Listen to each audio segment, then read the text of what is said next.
The main thrust of what I teach to students at these outreach events is where our work fits into the overall goals of the United Nations.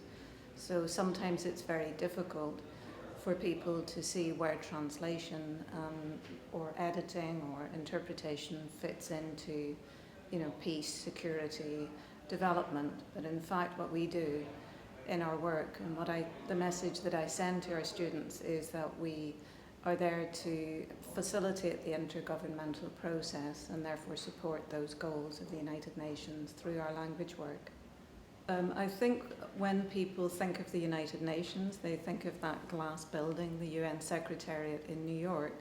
But the truth is that we also have regional commissions, Santiago, Bangkok, for example, Beirut as well, where people can also go and do work as language professionals. So we underline that because it's not always obvious to people.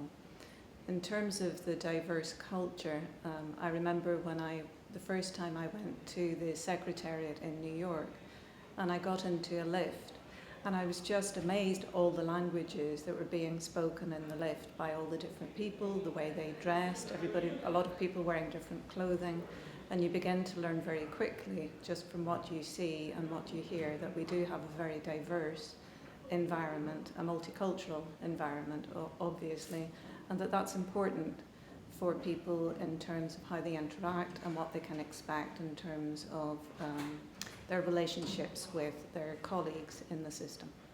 Outreach is very much a two-way street, and I have to say that for me personally, what I have found very interesting about outreach is the feedback that I've had from students, but also from teachers. I've noticed that the students and the teachers ask very pertinent questions which relate to our profession, and they have a very good sense. They've been taught very well about the expectations of our system. One of the questions I get asked very often is, if I have only one official United Nations language, would I be able to come and translate for the English translation section, for example? And at the moment the answer to that would be you would need 2 official United Nations languages in addition to English as your mother tongue.